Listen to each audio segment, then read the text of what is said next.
पिछले अध्याय में हमने जाना अरावली की पर्वत श्रृंखलाओं के बीच बसी वह भूमि जिसे इतिहास मेवाड़ के नाम से जानता है। एक ऐसा राज्य जिसने 1000 वर्षों तक स्वाभिमान और स्वतंत्रता की सबसे लंबी लड़ाई लड़ी। लेकिन हर महान साम्राज्य की तरह मेवाड़ की भी एक शुरुआत थी और उस शुरुआत के केंद्र में था एक नाम, बप्पा रावल। इतिहासकारों के अनुसार बप्पा रावल का जन्म लगभग 8वीं शताब्दी में हुआ था। उनका असली नाम था कालभोज, लेकिन उनका जीवन किसी साधारण राजकुमार की तरह नहीं था।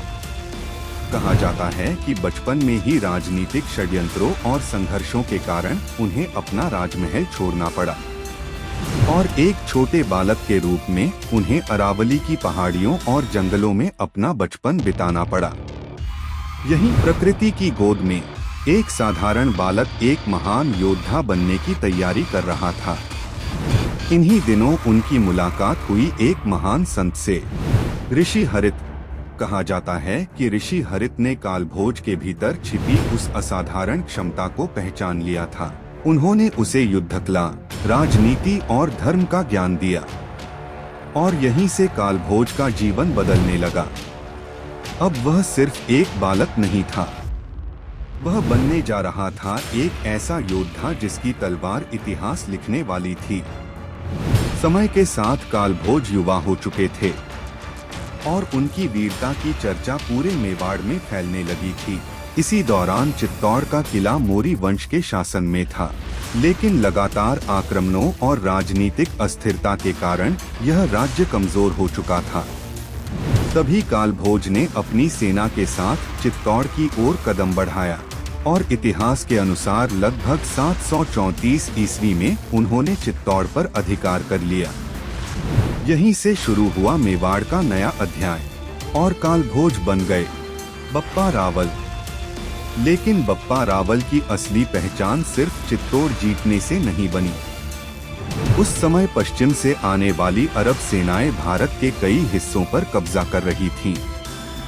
सिंध पहले ही उनके अधीन जा चुका था और अब उनका लक्ष्य था राजस्थान और गुजरात। लेकिन उन्हें नहीं पता था कि अरावली की इन पहाड़ियों के बीच एक ऐसा योद्धा खड़ा है जो उनके विस्तार को रोकने वाला है।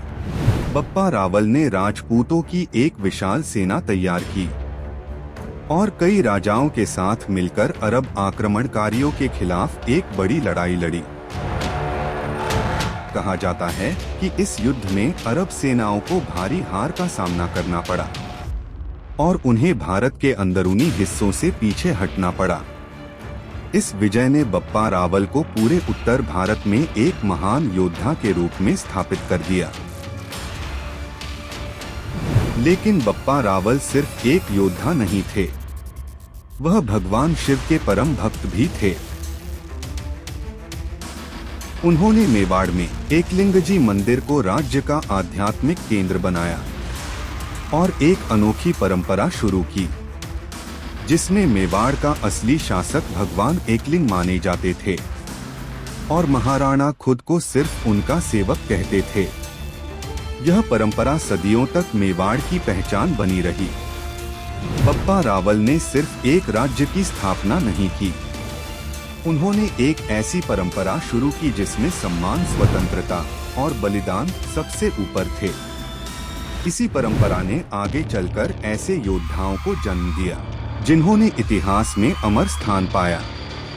बप्पा रावल ने मेवाड़ की नींव रख दी थी, लेकिन इतिहास की असली परीक्षा अभी बाकी थी। पश्चिम से आने वाले आक्रमण लगातार बढ़ रहे थे और अब मेवाड़ की रक्षा की जिम्मेदारी अगली पीढ़ी पर थी।